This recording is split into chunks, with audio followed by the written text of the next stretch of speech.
And we should be live right now. Hello, everybody. Let me check if my D Live is live. I do not see it on D Live. Yes, it's going live there too. That's awesome. Hello, everybody. Good to see you all. Um, I'm sorry, I'm loss of words at this for this second. Okay, so today we are with some powerful powerhouses here, women. Before we're going to get to that, I'm thankful to be back after I took a little break, which feels a lot longer. I've got to thank some people. Those are people that donated to me helping with the cats, and also those that supported me in my grief. And I also realized it was so much more about than just about losing my cats, but it's actually about changing my whole life. And those of you that know me know why. Also, I'm so grateful for all of you being here, all of you supporting me, and everybody in the chat. And also, I want to thank some people because lately I've been sort of attacked. Now, this is not a passive aggressive jab. I'm literally and honestly grateful because I learned some profound lessons about myself, about my own flaws with that. And so, even if you get attacked or whatever, just know that those are lessons for us to learn from. And I'm grateful that I figured that out thanks to Kate. Without further ado, today we have Tessa, who is going to be having her debut as our host because in the future she's going to be with me on Keystone Philosophy. And we have Nicole Frolick, we have Alara of Sirius, we have Kate Awakening, and we have Anita Rose. All these powerful women. I'm so grateful to kick off my comeback with all of you. And so, with that said, oh, did I forget the donations that I got? No, I didn't. So, thank you so much for those that have. And take the floor, Tessa. Hi, everybody. I am Detox with Tessa.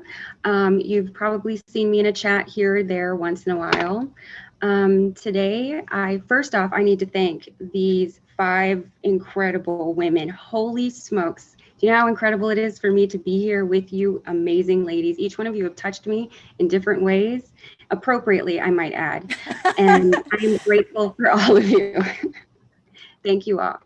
So, today, Keystone and I were talking the other day about how it seems like right now in the world, a lot of people are going through a lot of releasing. I feel like the 2 eclipses kind of more than normal have shaken loose a lot of feelings that need to be released.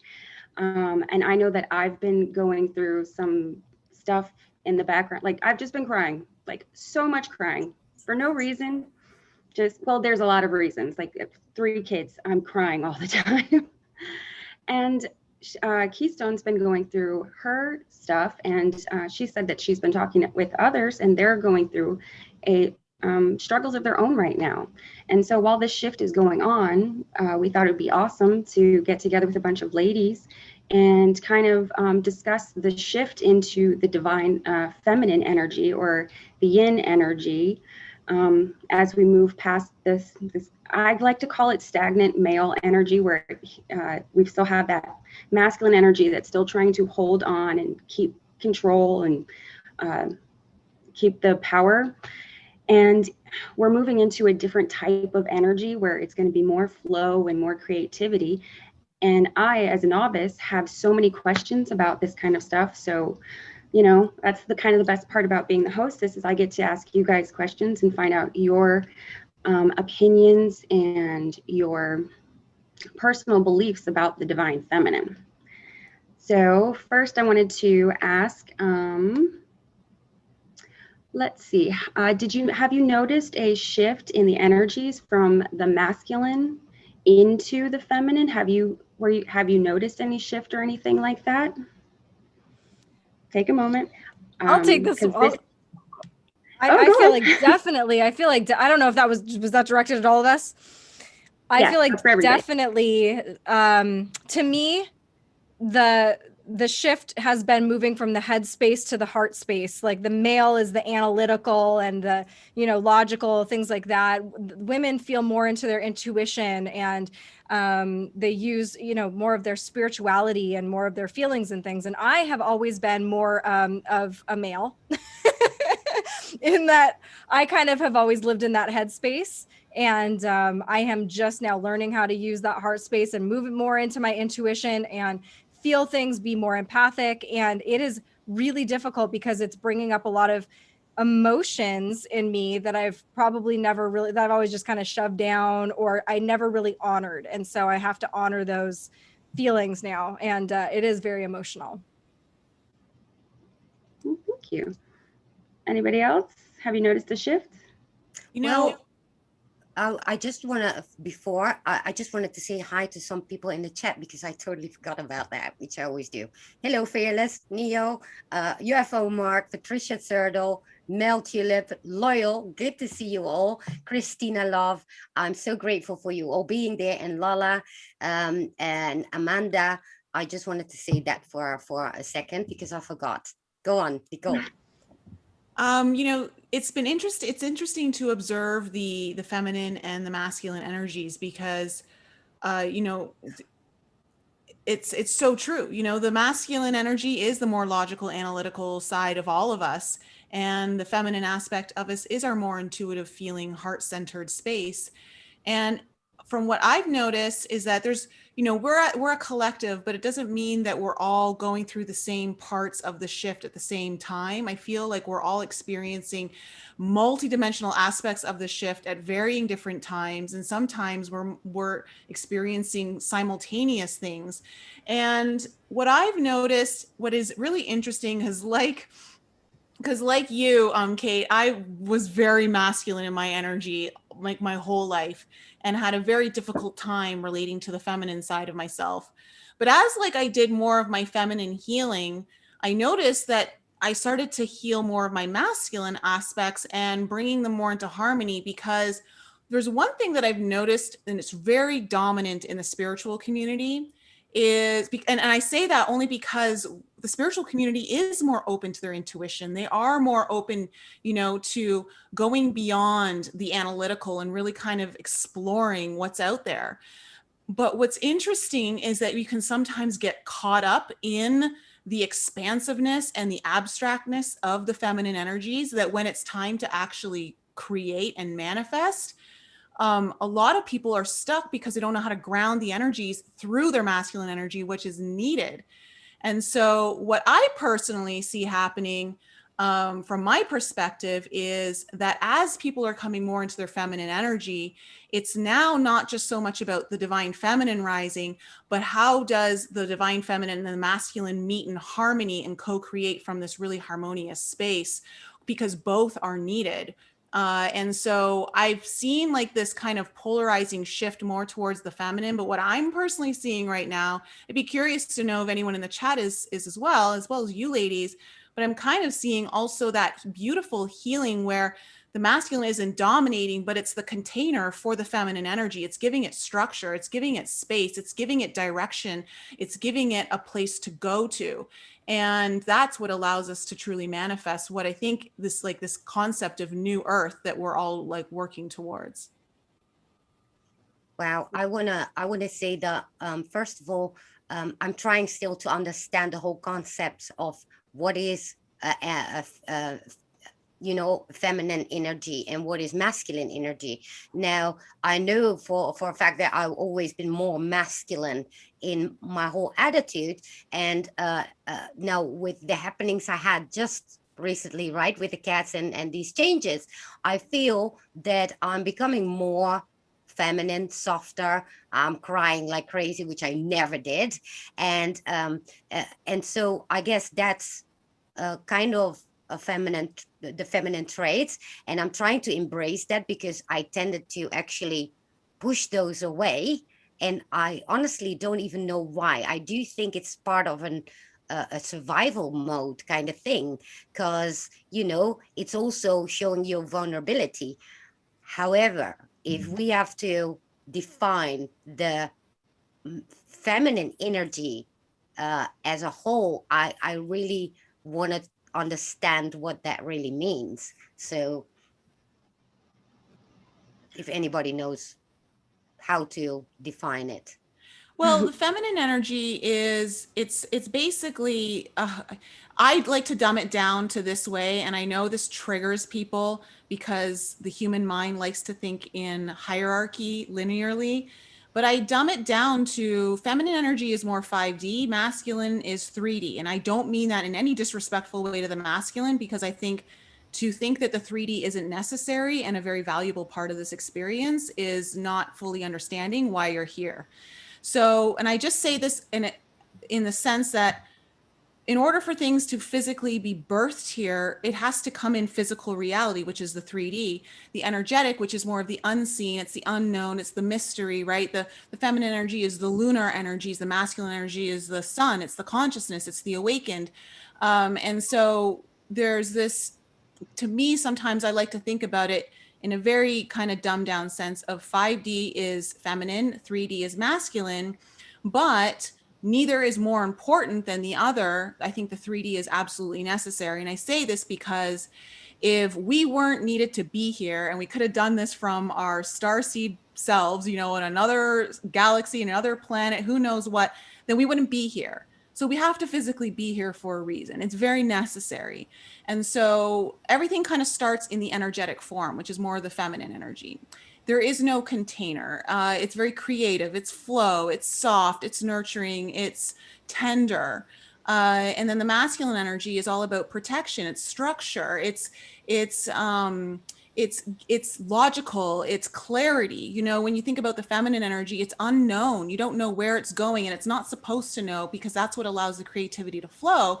But once you get that creativity in play, now you've got to send it somewhere. And that's what the masculine energy does. It gives it direction. It gives it focus. It gives it a strategy, a plan, an execution. And so both of those are very needed. And I always like to think of the feminine energy is held within the masculine arms, which is the masculine gives us the container to be free and flowing and to do what we need to do. And so that's very often why you see the feminine energy being held within the masculine. Wow, that was an amazing answer, because it clarified. I also see in the chat a lot of people, you know, are a bit confused about it as well. And so in a sense, it is that we all, as females, we need a bit of masculinity in order to harmonize ourselves individually. But at the same time, when it comes to the times that we are in now, how would you define that then, or whoever has? Well, before we move on, with what Nicole had said about the masculine being the structure and the container for it, it's odd to me because that's what we've been programmed to do. Like, that's where we've been. Like, that's what school is. It's to get you into that analytical frame of mind where you're just doing that. And we are on the brink of moving into that big unknown where we don't know what's going to happen. We know it's going to be exciting and wonderful, but we have no idea what it is. Like, we're going into this arms open, head first, like, I'm ready, whatever is coming. And just the idea that, because that perfectly explains how I felt the shift, Nicole. Like, all of a sudden, like, everything just, I was like, okay, lots of feminine energy. Like, I find myself avoiding, and I really don't want to use this term because they've ruined it. Like, they ruin everything.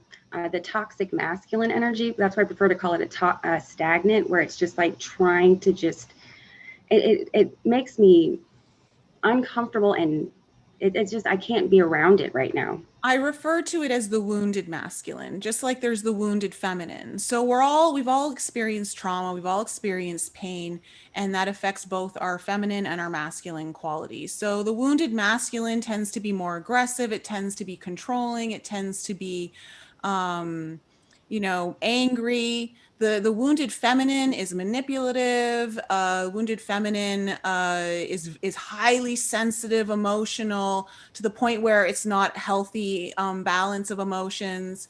So there's wounded aspects of both sides, and you could be a male fully in your wounded feminine. You could be a female fully in your wounded masculine. It doesn't matter. The genders don't matter so much.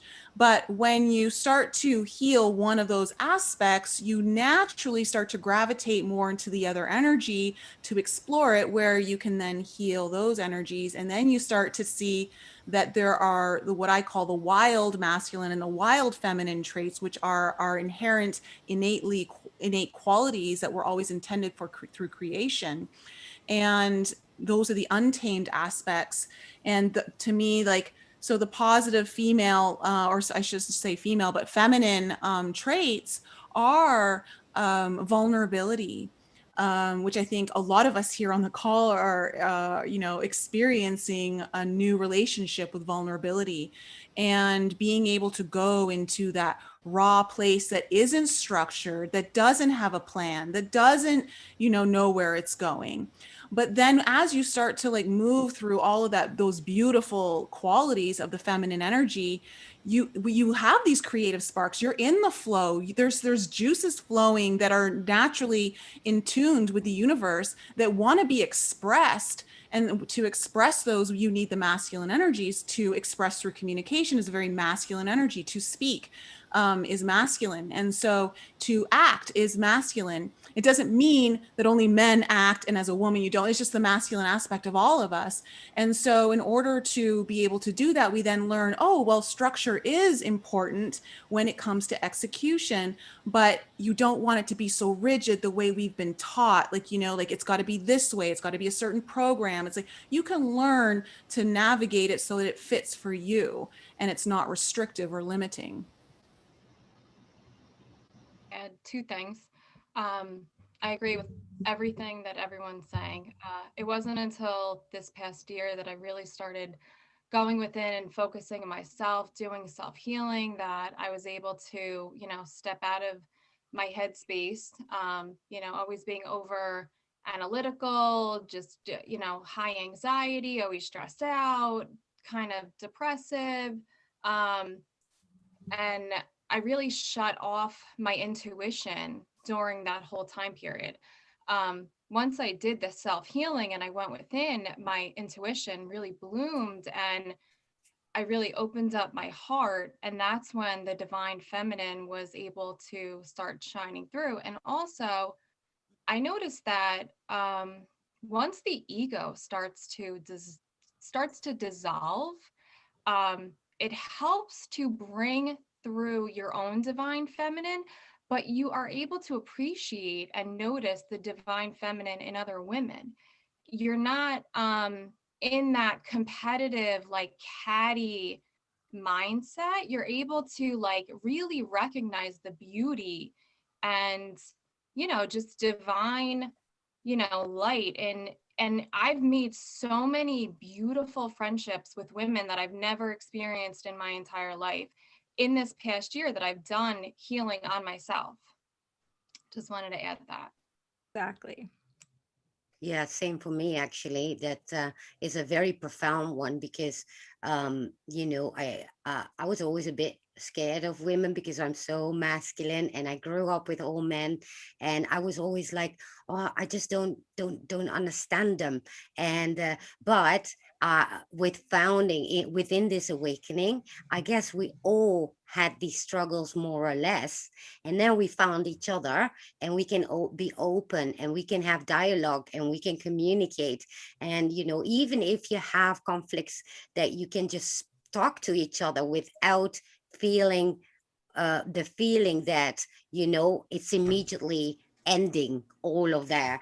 And so I do think that this whole shift is about embracing that femininity in a positive way. How about you, Alara? I'm sorry, Kate's red lipstick is distracting my divine masculine. Get out of your ego, Alara.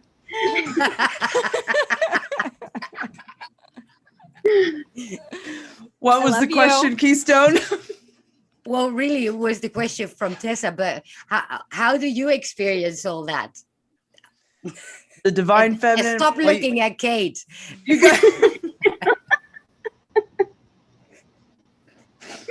you guys know I'm very good at grounding my divine masculine. So, yeah. Are you? I don't know. Aren't I? I'm not. You are. You know, I don't know. I think as time has gone on, the more work that I've done, it's sort of become this balance of the two. Like it really has. Like, and anybody that really knows me can tell you that too. Like I'm very much like kind of a dude, but I'm also kind of a girl too. Like it's kind of this balance. You know what I mean? And I think maybe one overtakes the other sometimes, especially when Kate wears red. But I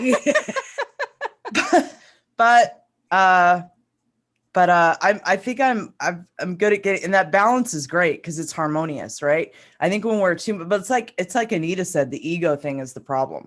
Like it really is. But once you learn to balance those two energies and you can get out of your ego, it's like Anita said, you can admire the divine feminine in other women. You can appreciate, it's just becoming the observer, period. Like the observer of yourself, the observer of others. You can appreciate both energies in all beings. You know, you can, I don't know. It's really, to me, it's balancing the two and then becoming the observer, right? So to me, that's kind of what's helped me. I don't know.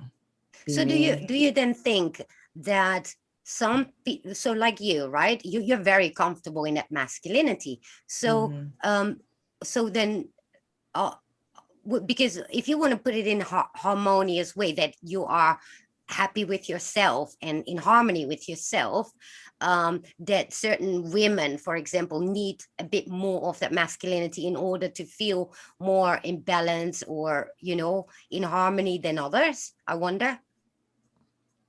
Probably, I would imagine. You know, I had to face something today. I was dancing with my little stickers on D Live and I felt super weird putting girl stickers up there. Like I felt super weird. No, and I had to look at that. It sounds stupid and silly, but I had to look at that. Like, you're a girl. Why are you uncomfortable putting girl stickers on your D Live? Like I have that too. And well, with others. What is that? I don't know. Is it because, like I said, I was always a bit scared of that, the women thing, but I do believe it has to do something with the survival thing, that maybe, you know, because that is more masculine as well, that you want to protect yourself and not being vulnerable and not being that girly girl, because, you know, there's this stigma on being girly girl. And I certainly have that. And I question myself too. Why do I have such a problem with pink? I think it's the whole freaking feminist movement. That's the freaking problem. Yeah. I mean, I remember like the feminist movement made you feel like you couldn't be soft, that you couldn't be like, you had to prove yourself, that you had to be 10 times better than a man just to make it, like, you know, all of these things. And then they just started like also taking down like this whole idea. And I'm not saying that I completely agree with it, but you know, the whole princess kind of thing. And there's a reason why girls in general, not all girls, but there's an affinity towards like, you know, ballerina stuff and princess stuff. It's not just because it's thrown in you through commercialism. Like you could take all that away and girls naturally, not all, again, let me just clarify that, not all, but in general, tend to move. And there's a reason why boys tend to move towards trucks and things like that.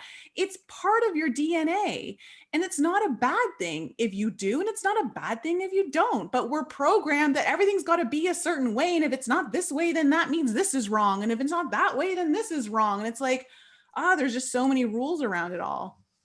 Yeah, and like proclaiming your femininity, like I think the pink pussy hats and all that sort of stuff that went on. No, I'm being blunt. Like, yeah, like that. It's like it's almost like we have to protect our feminine energy because it's being abused and it's being like violated and it's being twisted in so many ways out there by other, like that we almost feel like your masculine has to protect your feminine, right? I completely agree. And I have to say, with the Me Too thing, like I had to have a come to Jesus moment with that, because like everywhere I looked, all I could see was them telling women that we're victims constantly. Like, you better dress this way or else you're going to be a victim. You have to act this way or else you're going to be a victim. And I finally was like, I'm not a victim. Like, I know if I wear something inappropriate to an inappropriate place, there's a chance, but there's a chance it could happen anywhere at any time. If it's going to happen, it's going to happen. I cannot live in fear of being a female. Like, I can't. I hate that. Well, that's what they're doing with the whole critical race theory, is turning children into victims before they've even lived life, and telling them that they're going to be victimized, and telling them, by the way, how ugly is this?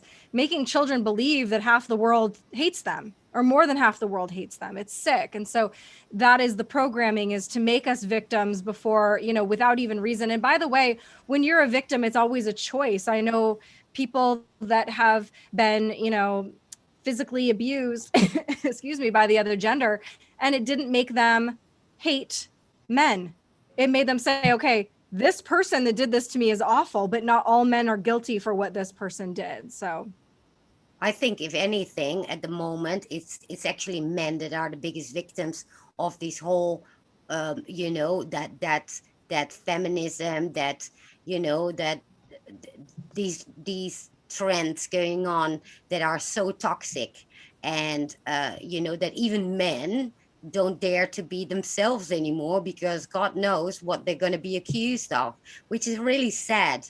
But at the same time, women like us, we do not want to fit in that picture of those victims, because we're standing in our power. So it's really difficult to navigate this whole thing. Well, they've I, done. I Oh, go on. I love it when men embrace their divine feminine. I think it's so awesome. What about you guys? Like when I see men comfortable enough in their own skin to show their feminine side and be cool with it and not trip, I think that's like the hottest thing. Yeah, and let's not confuse soy boys, but no, that's not what I'm talking about. No, but that's not divine. That's not divine feminine. That's not divine feminine. Exactly. That's wounded. But many tend to, because of all these labels going on, many tend to then immediately go to the extremes, right? But I definitely agree with you there, Alara. It's actually beautiful to see a man being, also in tune with their emotions, because it doesn't take away from their masculinity. Not at all. No, men have different kinds of strength, and I always reference the stupid freaking movie Steel Magnolias, because it's such a beautiful example of the kind of strength that women have. And we all know very well what men's strengths are, because when we think of the word strength, we think of men, we think of male energy. But female energy is just as strong. It's strong in a different way. And that whole movie, in case you haven't seen it, Sally Field has a daughter. She's an adult daughter, but she's young. She's in her 20s, and she dies. And so it's the path of going alongside that. And she gives this incredible monologue about how, she was there when this beautiful soul came into this world, and she was there when her daughter left, and she stood by her daughter's bedside when the woman's husband and the father of the daughter couldn't stand to be there by the bedside as she was dying. Her mother did. And that's the kind of strength that women have. Women will be there for you in those really ugly moments. Men will go fight wars, and women will, tend to your wounds. Good point. Yeah, excellent point.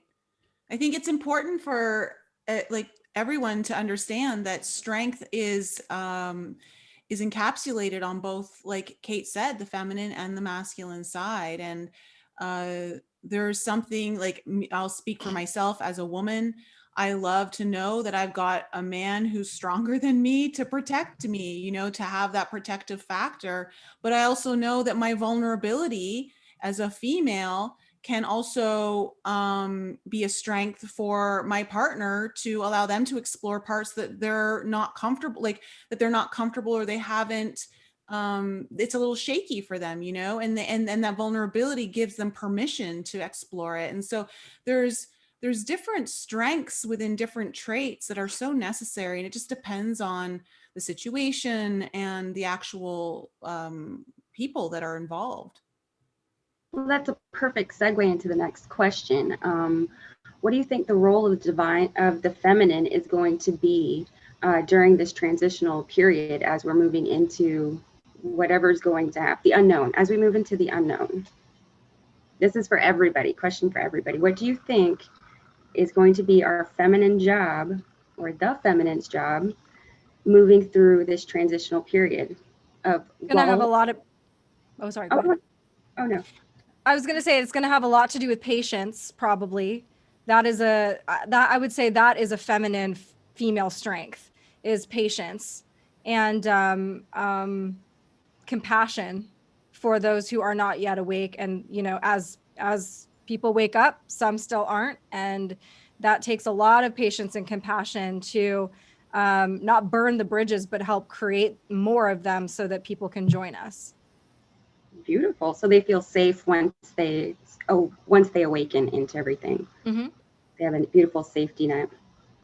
Right. The masculine energies are healing too, quite clearly, and we have to hold space for that. Yes. You know what I mean? They're coming out of that whole manipulated paradigm of super ego dude stuff. I don't know quite how to articulate it, into a more balanced and harmonious being that's, you know, and we have to hold space for that and, you know, protect that transition for them, I think. So I think that because putting away, which obviously we all have to learn, masculine, feminine, is that when the ego vanish in the way that we know it, that emotions and vulnerability and being open to understanding each other is another part of the feminine role in this, to teach people about that and to make people aware also of you know, being more of that softer and kinder way. And I think that is what we contribute to this change. Right. What are some of the common struggles that you, or for Nicole and Keystone, for some of the struggles that your clients, that are common ones that you've noticed when people are trying to embrace or develop their feminine or masculine energies? Like, what are some of the struggles that you personally, this one's for everybody, that you've personally gone through? And then if Keystone and Nicole have noticed like common things going through their clientele and their customers, then would you mind sharing those with us? I have one. Yes. Well, I hate to be the star pupil here, but I think I'm just the most damaged of anyone. So I've got a lot of material. No, one of the things that, because my awakening was explosive and just like raw, and and I think a lot of us, mine was just so obvious to me, the transition that I had made. And one of the things is I had to learn how to lean on other people. And so one of the problems that I came into contact with, and I am noticing it too with some of my friends, we're all talking about this, is that once you start to lean on other people, you have to start being really cognizant of how much of their energy you're starting to take, because then once you open up, everything starts coming out, and you have to be really careful not to just be like dumping it on, because everybody's dealing with their own stuff. And I know, like, I start to be very aware of my friends, like, okay, I need to like lay off a little bit of dumping all of my, just like, taking all my problems to my friends, because they're all dealing with their own stuff as well. And that's not easy to do, to find that balance, because once those gates open, the flood comes, and you just begin to like really lean on people hard. Boundaries. Boundaries, yes. Is that a word? Yeah. Yeah, I just recently learned that. But I do. Yeah, I would say to that question, actually, the one of the most thing that like the most profound thing that I encounter over and over and over again, doesn't matter who or what, is self-worth. That is something that we all tend to lack, and um, and so that manifests itself in all sorts of ways, right? Whether that is by seeing yourself as a lesser person, so you cannot have your full potential out when we have low self-esteem. And I think uh now whether that belongs to feminine or masculine, I don't know, but that is definitely something that is a very big topic at this moment, because how can we move forward if everybody stays in the low self-worth? Yeah, I would say that self-worth is a more feminine trait to heal. And what you were talking about too before, the belief system is a little bit more masculine, right? Because it's more of the mental aspect. But I always kind of always revert back to tarot sometimes because it gives you such an easy thing. But you think about the Empress, she's the Venus energy, and Venus is all about, she represents the divine feminine, and Venus is all about your values. What are your needs? What do you value for you, and what is your worth? And so that's how I always remember and fall back to like what you were just saying, Patricia. Yeah. But kind of like within this whole topic, and kind of to jump back to the last question too, was one of the things that I think is so important for and that what I think a lot of people are also struggling with is that part of the feminine energy of coming forth right now is to help people embrace their own intuition and to embrace understanding that you're getting information from unknown places. You're not getting it from a book anymore. You're not getting it from just a conversation that you heard, like, from the regular kind of study ways that we've understood as a human. But now we're starting to understand, like, what are downloads and where is this information coming from? And it's coming from the vastness of all that is. And people are starting to awaken to that, and I think that's part of the shift that's happening, that the feminine energy is responsible for.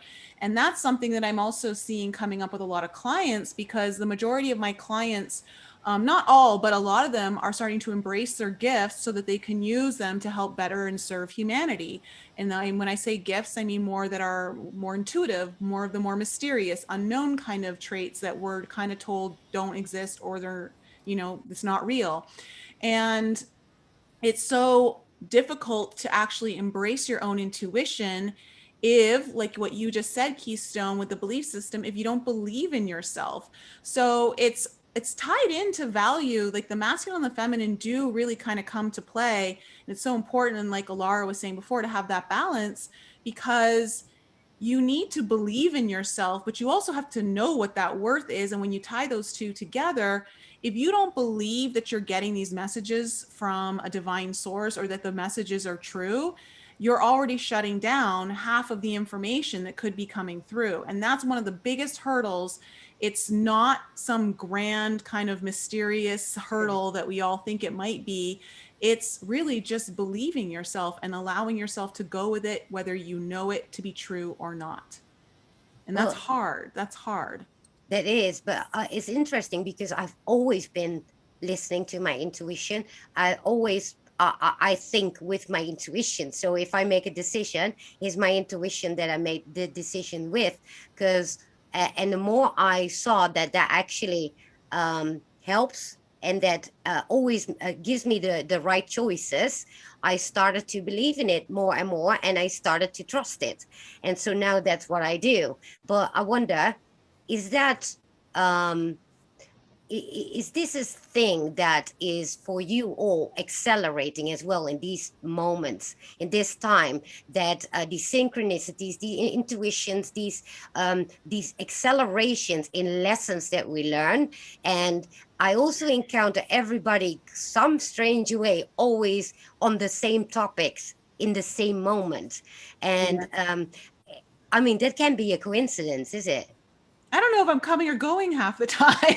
Like, it's just, I feel like, I don't know how you guys feel, but I feel like the lessons that we're learning are coupled with all the amazing gifts that come with the intuitive like activations. And sometimes I'm not even finished learning a lesson. There's already another lesson making its way into my, like, you know, my system. I'm like, oh my God, it's like, it's never ending, where I feel like before you had time to process and go through it. And I just feel like it's a shitstorm hitting you from all angles. Yes. Yes, but somehow, do you feel also that now at this time, for some reason, you're able to handle it better than ever before? Yes. I will say yes. Yeah, same for me. I would say for me, because I'm still going through the beginner steps of going through all this, one of the hardest parts that I've had to deal with, like one of the struggles I had, was being empathic and understanding that it is their feelings. And I'm talking about the people in my family, the people walking by, the people driving by me on the highway. I don't need to cry because they're listening to a sad song. But it took a long time for me to realize and separate it. Just because I'm feeling their feeling doesn't mean it's my feeling. Just acknowledge it, say, hey, okay, I understand how you feel, and then let it go. It's not mine to process. It's not mine to do anything with. It's their emotion. I just get, to be blessed enough to understand what they're going through in that moment. And I mean, with my family, I do put in the extra work, like, okay, this is what you're going through. This is how you're going through it. The little ones, walking them through how to process emotions. But it was a rough time, like just going to the store and getting angry because somebody next to you is angry, or sad because somebody's sad, or a kid's crying because they're not getting candy and I'm all emotional about it. That was tough. I did not enjoy that phase. Emotions are a superpower, you know what I mean? And I've come to understand that on a very profound level, but it's like a matter of learning how to wield them and how to process them correctly and how to use them in a beneficial way. And all that takes time, and you really have to be doing the work to figure that out. Otherwise it just becomes chaos.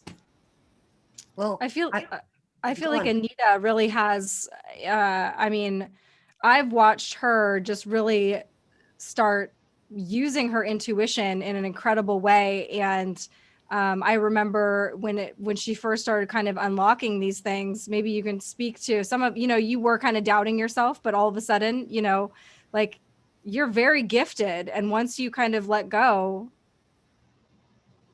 Yeah, well, I mean, it was, I don't want to get into that whole story, how it started. We'll save that. But yeah, totally. Once I started trusting myself, and like I said, once I went into my heart space and I really opened up my heart and believed in my own abilities, and once you start getting confirmation, like when I would text Kate and I would be like, are you okay? Because like, I know everything that's going on for the last 3 days and I haven't heard from you, but I just know there's like a shitstorm.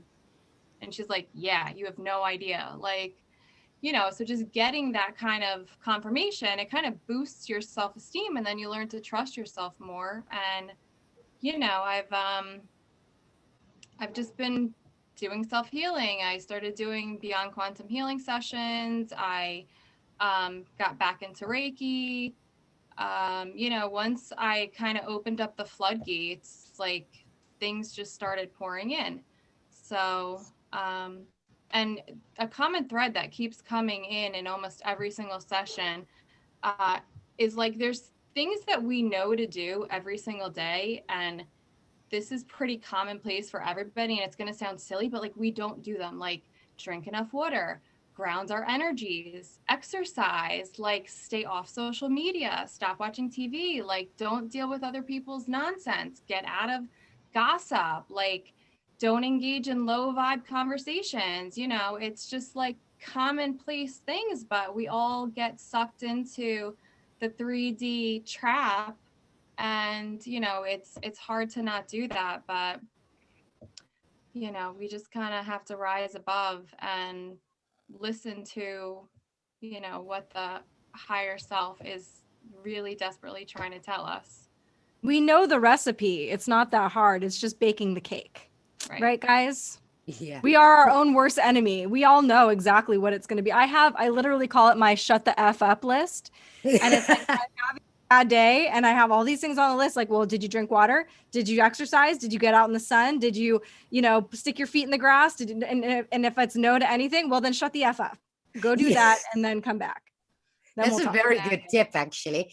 And here's another thing which I learned from Elena Danam when I had her on, and we were talking about emotions. Now, emotions is probably the feminine energy, and I think that is a big deal because you just said it, Alara. Emotions are our biggest power. It's our weapon, but it's also with which we create. And I was thinking about how underestimated this is, because like anything, whether it's manifesting, whether it's, whatever, it doesn't matter. We create with our emotions. And then all of a sudden it hit me. Emotion is energy in motion. This is what we as humans have as our most powerful tool.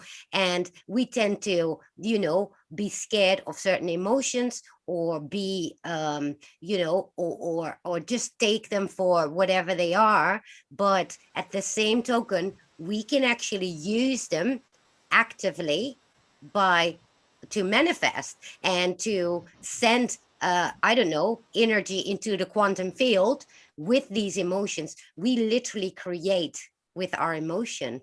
And I think that is a topic that is very much underestimated.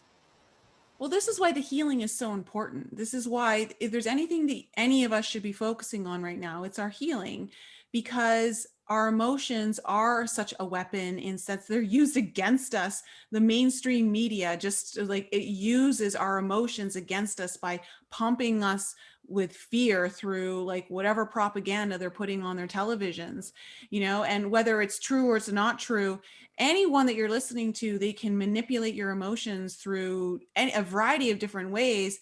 And if you know the human psyche just a little bit, if you understand that there are very common triggers that all of us have and harbor, but as soon as you start to go through those healings and you start to heal a lot of the past wounds and traumas and all of that, you're not as easily manipulated anymore. And all of a sudden that weapon isn't as useful or as powerful.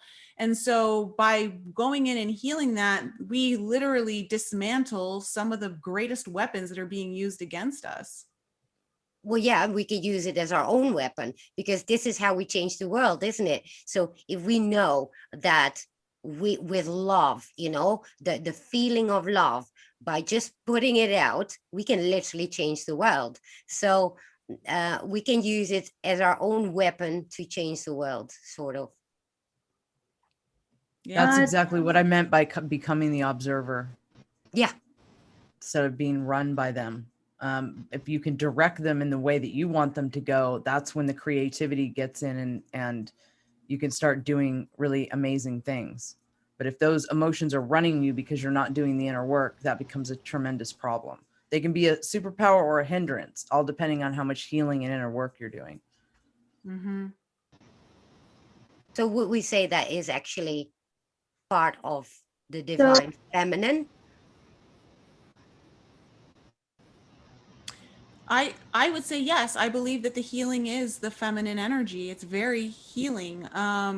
Because what we're healing is we're going into like the darkest, the feminine represents the dark shadow aspect. The masculine is kind of the light consciousness energy. And so by going into the feminine energy, we're able to heal all of the wounding.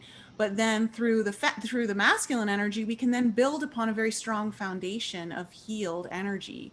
That's why, like, I put that video out last week, like, hurt people, but healed people, heal people. And that's how we're going to change the world, is because when you're finally healed on the inside, you're now building on a foundation that actually is indestructible. No one else can take that down unless you choose to. So I believe that the feminine energy is the healing energy within all of us, and the masculine energy is the building energy. Nice. Going back to the emotions, those of us with kids, how do you get your kids to understand that the media is manipulating their emotions and trying to, it is harnessing them for evil, essentially? Can you repeat that? So those of us who have kids, like I know that I'm trying to get them to understand, because they're a little bit older, but they're not too old, to understand that the media, the news, even the school, they are out there those adults, their job is to manipulate the kids and their emotions to get them into a place where when they're adults, it'll be very easy to just manipulate their emotions. What are ways that those you ladies with kids are helping, or what are you doing to teach your kids how to handle this kind of emotion? Because we're having to do it, so we might as well teach our kids while we're going through it. So my son is still, I think, Does that a make little bit sense? young. It does make sense, yeah. My son is still a little bit too young to, I think, go into that talk with him. But as far as giving him a foundation where he can protect his emotions, one of the best things I learned, I read it from a parenting book, is that however you discipline your child when they are going through a trauma, and keep in mind that, you know, sometimes not getting a cookie is a trauma to a kid. Anytime they have a meltdown, then that's them going through a trauma. How you speak to them becomes their inner voice. So if you kind of get down on their level and you say, and you're comforting and compassionate with them, they will learn to be comforting and compassionate with themselves when they go through something in the future that is you know, traumatic or whatever.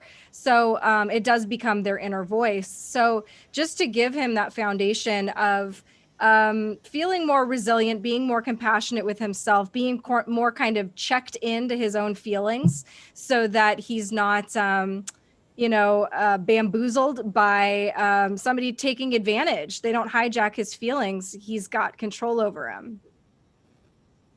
Yeah, I'll add to that. My children are also too young, and we don't really watch any kind of, you know, public TV or news or anything like that in our house. But I will say it's amazing how much the kids pick up on just from like hearing, you know, me talk to other adults, like inadvertently. Like I'll hear them repeat things and I'm like, wow, like I'm impressed by the little things that they pick up on. And you know, I think just modeling by your own behavior, you know, that's really the best way to like impress upon them. You know, sometimes it doesn't have to be this big formal sit down thing. It's just, you know, showing them how you live and how you act, you know, and that kind of teaches them the life that you live, you know, as far as the media or health or, you know, anything. You know, I actually took my kids out of school this past early spring. So I'm homeschooling them, and you know, I discussed with them how schools are, you know, indoctrinating them, and we went into why, you know, masks are unhealthy, and we talked about, you know, why the shots are unhealthy. So my kids are very aware and awake, and you know, they kind of know what's happening, even, you know, from ages 2 to 7. They hear us talk openly about everything. So Do they ever share with you like conversations they may have with other kids that are in like opposition to that, and how that affects their friendships? yeah, my son so they were going to public school, and very early on in the school year, my son overheard somebody talking about that their parents were voting for Biden because Donald Trump made fun of someone who was handicapped. And my son was like, that's just stupid. Like he was like, no, that's not true. Like, you know, he was like trying to defend him, but you know, he has told other children in his class that vaccines are dangerous, and you know, he's openly objected to wearing masks in class numerous times, and he's not really gotten in trouble for it, but you know, he's gotten lectured for it. And you know, it just got to the point where I was like, I'm not participating in this. I'm done. Like I talk the talk, I need to walk the walk, and I'm not going to participate in this nonsense. So even though, you know, it honestly hasn't been easy. Like everyone says, oh, just pull your, you know, kids out of school. I have 4 kids home every single day in and day out. I'm now responsible for their education, everything. I get no break. So it's definitely not a picnic. It's a conscious decision you need to make, you know. But I'm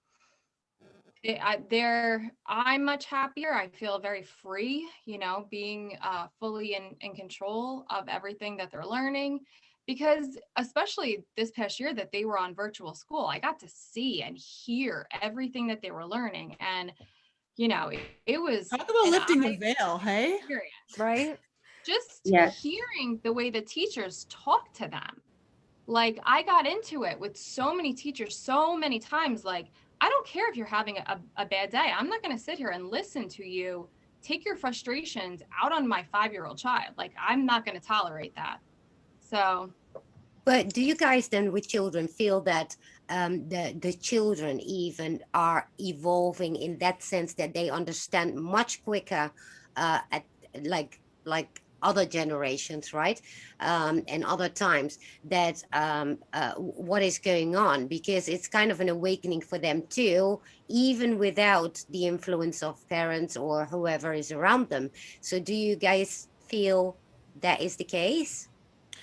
Well, I was going to say, you know, I mean, I don't have any kids, so I can't speak from like a personal experience standpoint like Kate and Anita can, but I would think that one of the ways to kind of help the kids out is to teach them healthy communication skills, and also teach them what certain emotions do to you. Like, you can take it down on an energy level to a place where I think kids would understand, because I think they're a lot more understanding than we give them credit for.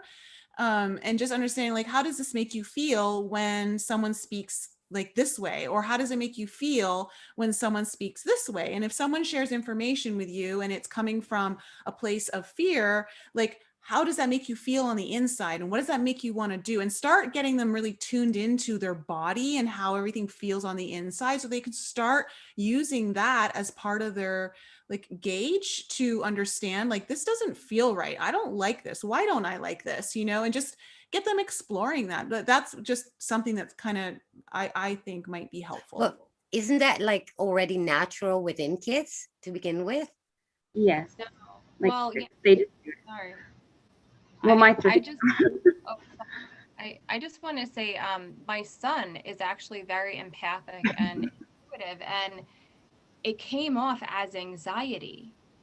So it wasn't until we kind of figured that out that he would go into a crowded place and he would like freak out. He either wouldn't go in, or he would be extremely shy. He would just get so overwhelmed. You know, it all came down to him feeling the overwhelming energies of that room, and we had to work with him. So, you know, it doesn't always come natural. Sometimes they need our help to kind of deal with that. So what about you, Tessa, your kids? Well, first I want to applaud Anita. I did the same thing, homeschooled them for the whole thing. My gosh, I'm exhausted. The kids were in different grades. So the one thing that I did, because they are 9 and 11, the older ones are, the teachers weren't giving them enough work. The teachers were phoning it in. And if you're a teacher, of course, I'm not talking to you. I'm talking about the ones that I had to deal with. And if you are my son's teacher, give me a call. Find me on Telegram, please. I need to talk to you again. This was ridiculous. So they gave them 15 minutes of work to do for an entire 8-hour span. And I need 8 hours or at least 4 hours of quiet without them, because I've got stuff I have to do. So I gave them little projects to do. And one day we had them looking at the moon because there was a full moon or something like that. And I was like, okay, well, we'll do a report on the moon. So each one had to do a report on the moon. They did their own research. They went to different sites. And then they came back and they shared their report. And they're like, did you know that the Earth has 3 moons? And I was like, I'm sorry, what? What? 3 what? And they go, yeah, it has 3 moons. NASA says it here. They cited their bibliographies. Like, I'm really proud of, like, homeschooling was really good for them. And they cited their sources. We checked it out, and sure enough, the Earth has 3 moons. Now, the reason I'm telling you this is because later in that school year, my daughter had a report, or her teacher was actually having her write a report about the moon. And they were watching a video, and as soon as that video hit the point where the doctor was talking about how there's more than 1 moon for Earth, the teacher panicked and turned off the video and said, nobody heard that, that's not true, that's inaccurate information. But because the kids had gone out and done their own research independently from school, and they had a report, and they saw that their teachers were just directly lying to their face and also censoring information that's getting to them. After that, I didn't have to really share or tell them that they're manipulating them. The kids at that point, they knew in their hearts, these people are lying to us, and they are trying to just get us to do whatever they want us to do. Wow. So that's how I did it. What are the 3 moons? I'm sorry, curious. Yeah, me too. I didn't know that. There is it. Thank you. And I've got a little 9-year-old telling me there's 3 moons, and I was like, you must be crazy. But yeah, the Earth is flat. If your kid is coming home and saying, Mom, the Earth is flat. But so tell me, because so there's the large moon that we see, and then every night, if you star watch like I do, like there's a little star that's right behind the moon, and it's always following it. That's actually another moon. And then we had one that came into our orbit for a couple of years, and I think in 2017 it slingshot out of our orbit, so we're back down to 2. But at one point we had 3. Wow. The more you know. Well, yeah. I advocate for homeschooling. Yeah.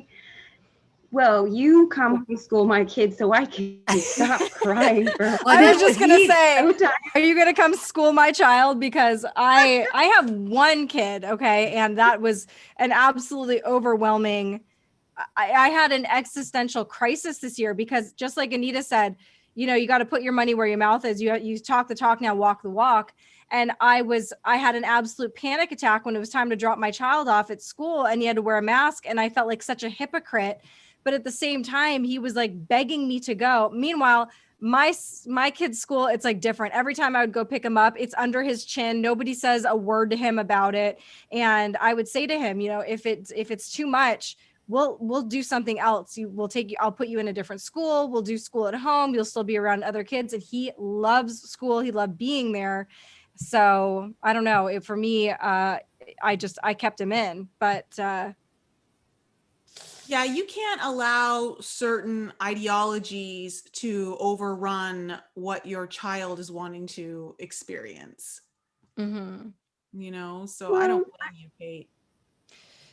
For me, I figured, you know what, back in the 1800s, they used to not interact with people for a year. The kids will be fine if they don't go to school and interact with other humans for a year. They'll be fine. Totally. But my son does not have any siblings. So that was another actually contributing factor. It's like, he doesn't get to be around children very much. And he doesn't, you know, he's not going to grow up with other kids in his household that are going to share his memories. And so that's all he has really, is to be around other kids from school and grow up with them. So I have the opposite problem. Yeah. But at least they're old enough to watch each other. I'll borrow a couple of Anita's. She won't even notice. Please. Oh my God, please. I can take on a few, but I'm on the other side of the pond. You can just take half of mine. You'll be fine. Just take the cute little one. They haven't stopped talking for years. Send them over. I might treat them like cats, but yeah. We'll do an exchange program. They would learn so much. They'd love that. So now that we're back on topic, have you noticed any attacks to the divine feminine in like the way they're ramping up in the media lately? Because I've noticed a couple things. I just want to see if I'm the only one who's noticed this. Like, well, first of all, I'm in Europe and we have a whole different concept. Obviously, our media, same crap, but we do get other messages. So now I'm curious what the messages are, because then I can compare. Well, what are your messages? Mine, I never watch TV, but whatever I hear, I do see that obviously they tend to you know, have all these labels on people and weaken the masculine and all that feminism stuff. But it's a lot less strong than it's in America, because I guess it's a culture thing that we just don't fall for it. We, especially in my country, we are very down to earth and very how would I say that, more well, we call that sober, as in very damn, I don't know the word, but anyway, it's more like, you know, anything that is like out there, people are instantly like, yeah, you know what, it was never like that, so why would it be like that now? So people are very much conservative, probably, in that sense, and don't deviate from all these strange things. But I don't know if I'm the right person to actually talk about that, since I've been out of society for a long time. So whatever example I do have is where I see these kind of subtle things, but not enough to actually state that it's everywhere the same. I would say the absolute, I mean, the transgender agenda. And I want to be very clear about this, because there are transgender people. I've actually had several reach out to me that were Trump supporters, and they were like, you know, what is your opinion on this? Because this is a very real thing, whatever it is. I mean, my personal opinion is there's some kind of a spiritual aspect to whatever is happening with people. I mean, there are lots of, you know, I'm a past life regressionist. I know we carry stuff with us from many lives. Why couldn't we carry with us some of the gender aspects that we had in our last lives? Whatever it is, it's a very real thing. But we also know that they take everything to extremes in order to turn it back on itself, and they'll shove things down people's throats, to the point where I think most people don't care what you do, how you want to dress, who you want to love, how you want to live your life. Just don't tell me what I need to do. And so they've taken transgenderism and absolutely shoved it down our throats. Now you've got athletes participating. They're pretending like gender isn't real anymore. Suddenly, this is something that they do to gaslight us. And I think that's how they're kind of hijacking the divine feminine, by basically saying it's not real anyway. Everybody's just at like, you know, whatever, one level, and it doesn't matter how you express yourself. No, how about we just honor all different aspects of it? Well, yeah, and shut up about it without making it, you know, a constant topic, as if, you know, as if it should be in the forefront out there constantly. Because yes, there are transgenders that are genuine, but those are actually the victims of this whole movement that's going on, and the whole, you know, because now all of a sudden there's people that kind of tend to say, oh, transgender is bad and this and that, which it's not. But because they are fed all that stuff, they tend to, you know, go to the extreme with it.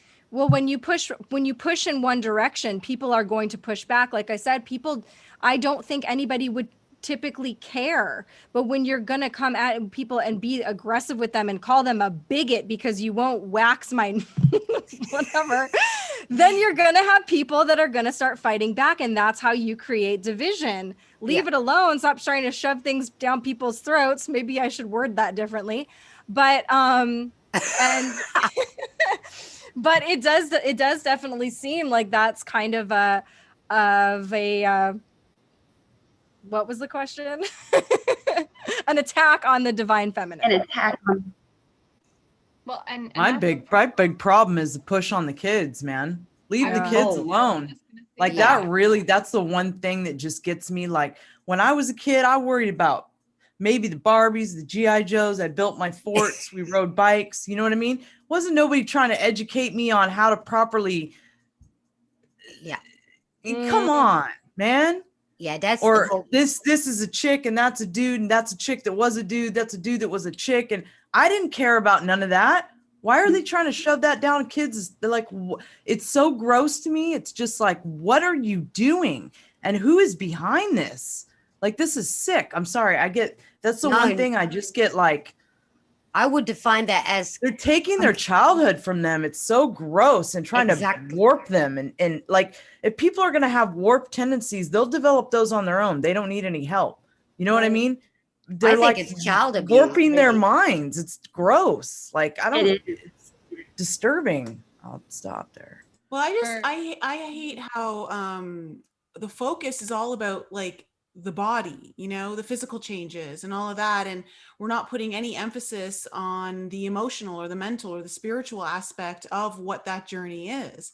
Because obviously there are some people who do that, make that transition and are super happy with their lives. And there are people who aren't and wish they didn't.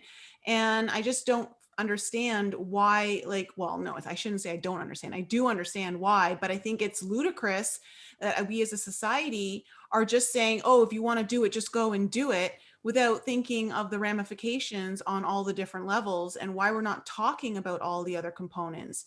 If we're talking about trauma, like say we talk about sexual abuse, you know, we're not going to just talk about the physical abuse. You're going to talk about the emotional, the mental, the spiritual. You're going to talk about all of that. And we're not giving a voice to all of the other levels that are there. And I think that's important, because if we're going to understand what this is and what it means, you know, just on a human level, we have to be able to have those conversations, but we're not being allowed to have those conversations because as soon as you have an opinion one way or the other, where you're just trying to understand, all of a sudden you get shut down. And I agree with you, Alara. I just think that it's absolutely insane that the body is even being tinkered with the least bit, you know. Personally, like, I mean, they say like after 18, you're an adult, you have total like choice over that. But I think as a society, there has to be certain guidelines in place that are protecting someone from making a decision that could harm them long term, because you can't change that physically afterwards. You know, like there are decisions that you're going to make that you're going to have to live with, and you can never return back to if you want to. So it's not like it's a tattoo and you could like maybe get the tattoo removed. It's very different. And I think we have to be thinking about the long-term ramifications and the consequences for someone and their well-being, their mental health, what it would be down the road if that was the wrong mistake, if that was the wrong decision for them, that they realize some people it won't be, but what about the people that are? And so I just don't think that we as a society are doing one another any favors by shutting down that conversation. If you went into a doctor and said, I feel weird with a left arm, I don't feel like my left arm belongs on my body, and I want you to amputate it, they would make you go get some kind of emotional and psychological evaluation, counseling, etc., before any doctor would touch you in that way. So, but if you think about this, right, and you think about the whole racism topics and everything that is actually external, everything that is about the aesthetic. And what does that do? It keeps us all away from the internal parts, which is the feminine, right?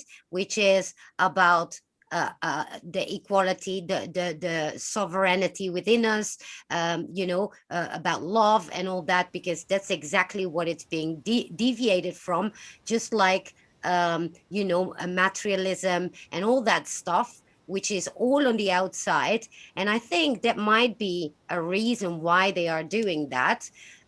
you know who I mean with they, is to keep us all from going within and from actually being our authentic self and our sovereign being. Because if you put the emphasis on everything that is outside of ourselves, aesthetic and color and, you know, all that, man, female, everything that divides us. Any way to identify yourself, like all of these different labels for all of this different sexuality, like what color ribbon do I wear if I like a finger in my butt? Like what? Why I mean, do we need to like why do I care? Why do you care? What does it matter to you what I do or like or am into behind closed doors with 2 consenting adults or 19 consenting adults? It doesn't matter. Like, why do we have to? It's another way for us to identify and be like, I'm a this and a you're a that.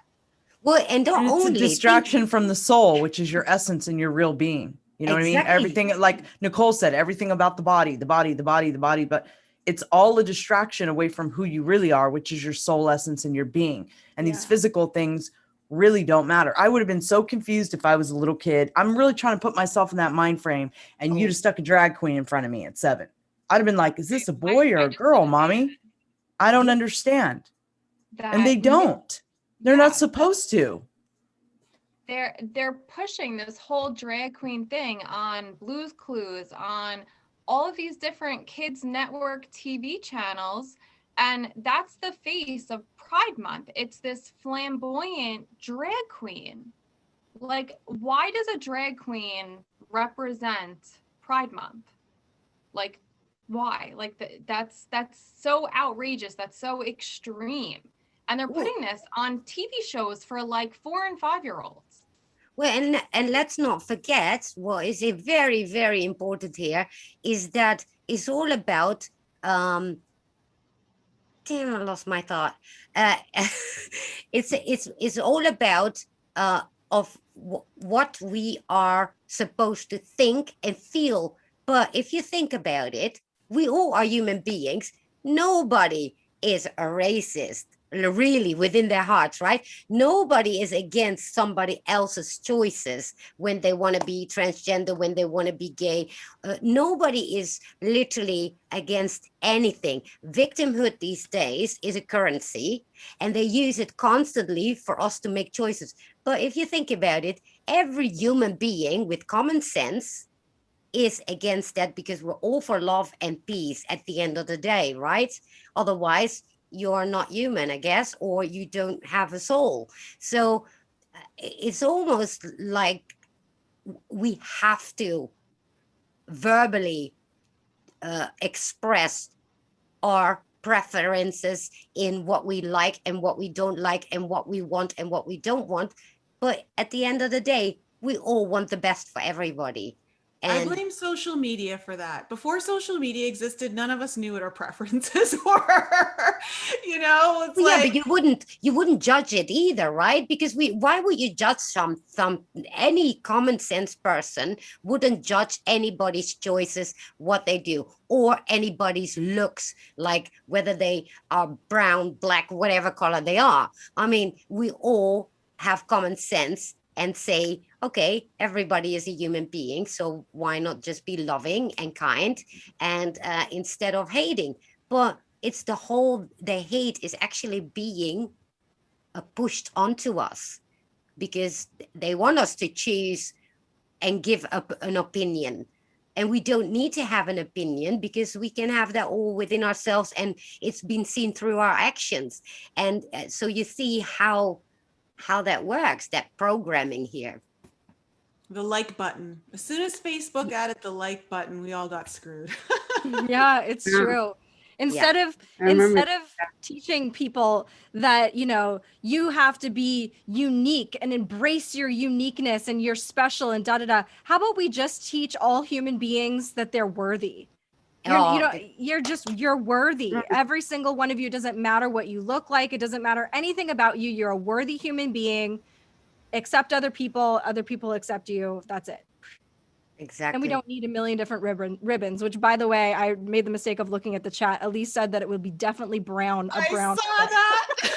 The like button's got to go, you guys. You're right, Kate. Yeah. The like button is a major problem, I think. Nicole said that. It's conditioning people. I'm actually about to remove it also from my YouTube, as in where you can see it.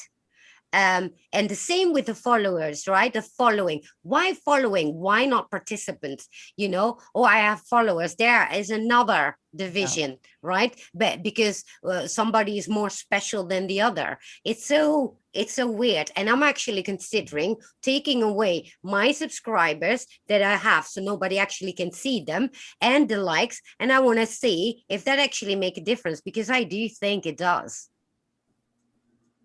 That's going to be an interesting experiment.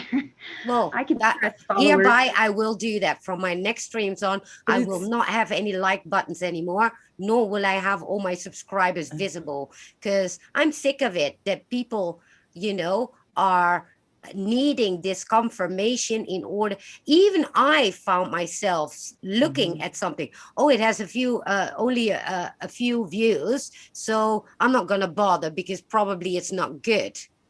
Which but at the same token, I actually found videos that were watched so little and they were brilliant, right? And so I don't even want to fall for it myself. So back to what you found, Tessa, in the media with your question. I'm curious. So I was watching cartoons with the kids, and I'm going to be honest, because they can't watch something that I don't watch, but they're stepkids, so they have an entirely separate life with their mom. So when they come over here, because they're in my space and I want to protect them the best way I can, I find out what shows they're watching and we watch them together, so that I can then, you know, say, you're not watching this, because holy smokes, like she said with the Blues Clues and the Pride stuff, what they are doing to these kids, like it's blasphemous. That's the only word that I can use to describe it. Half of the shows on whatever they're watching, I don't know what they have, are all about witches, like witches and straight up Satan. Like, I have been seeing all of this coming up. And for me, the part that bothers me just a little bit is because we do have a bunch of starseed kids who are coming up right now. And these little suckers are powerful they are strong, great, wonderful kids that we have coming up. And I just, it worries me because they will find out who they are, because that's destiny and it is going to happen.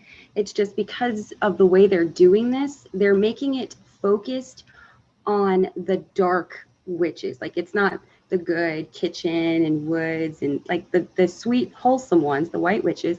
No, these ones are, they actually say, praise Satan in kids' cartoons.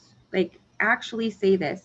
There's a puppet show on Nickelodeon right now that I just saw a commercial for yesterday, where they were like, well, I made a deal with a demon or Satan. I made a deal with Satan and now I'm da da da da da. It's literally on a Nickelodeon show. What? Yeah, like they full on. I heard there was a little peppermint piece of candy that was saying praise Beelzebub. I was like, what? Whoa, you were not to watch this cartoon ever again.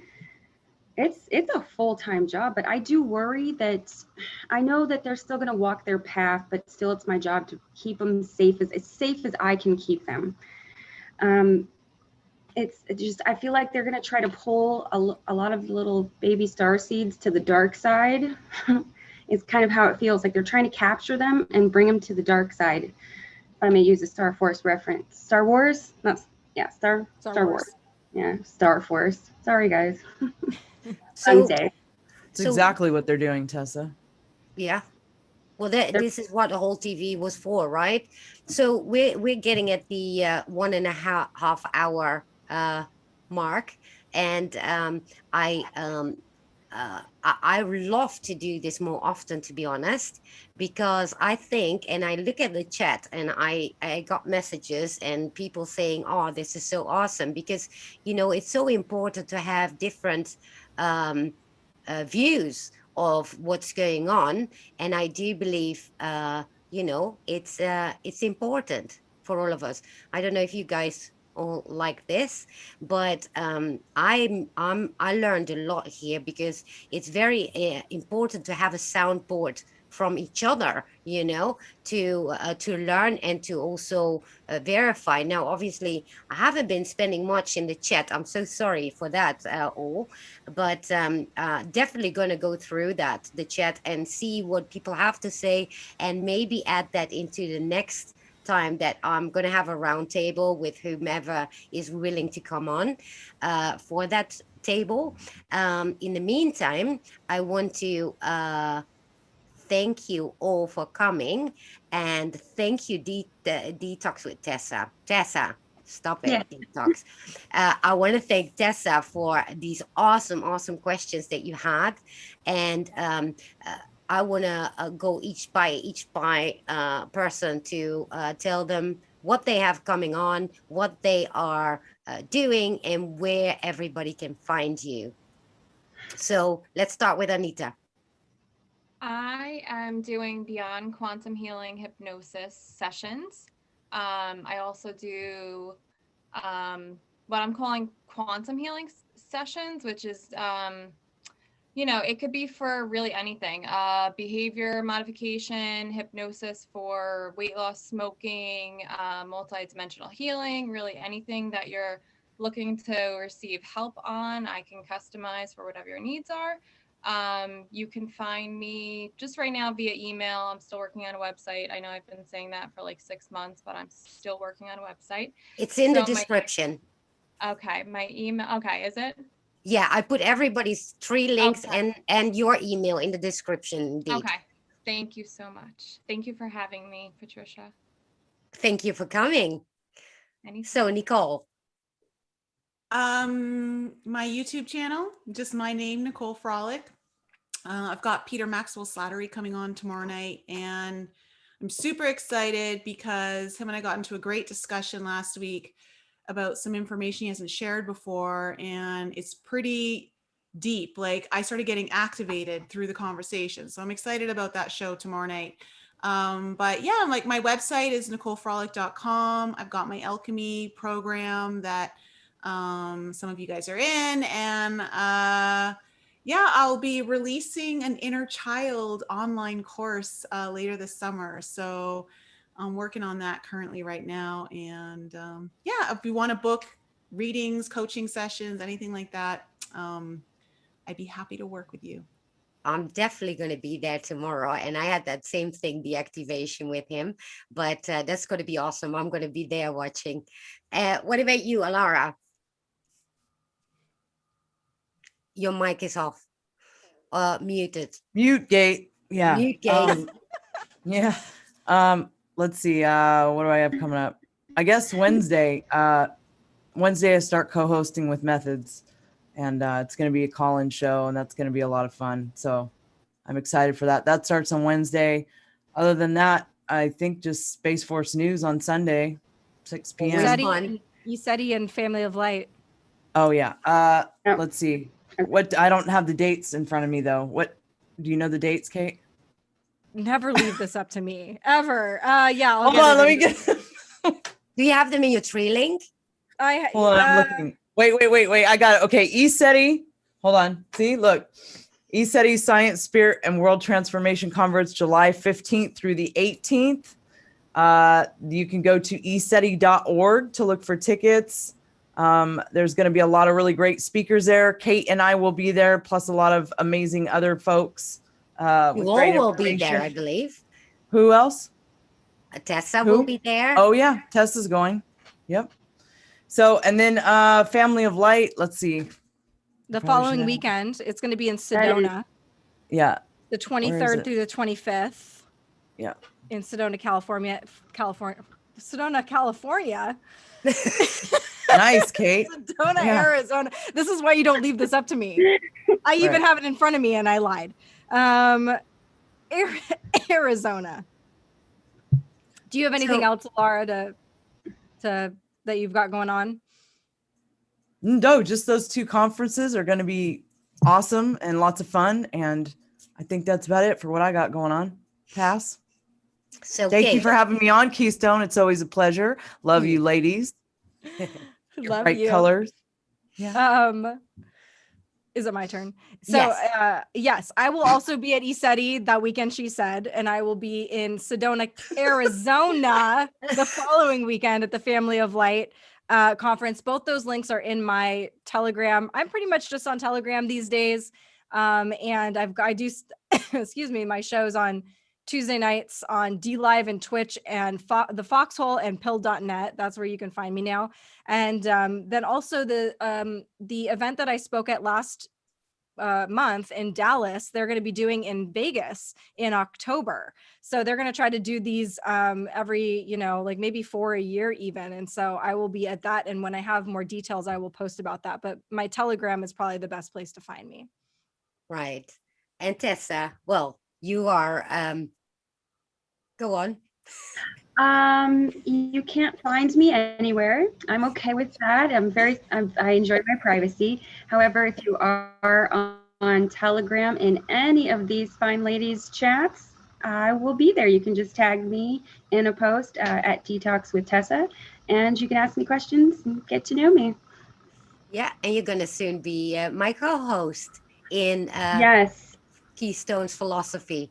So as for me, I'm back. I'm going to have guests coming on again, and so check out for that.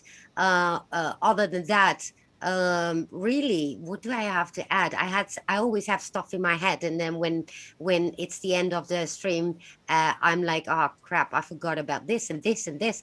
But anyway, I'm gonna be back on Thursday again at 7 p.m. as usual. And I wish so much I could go to ESETI. I'm still manifesting it, but yeah, the flying issue is there, right?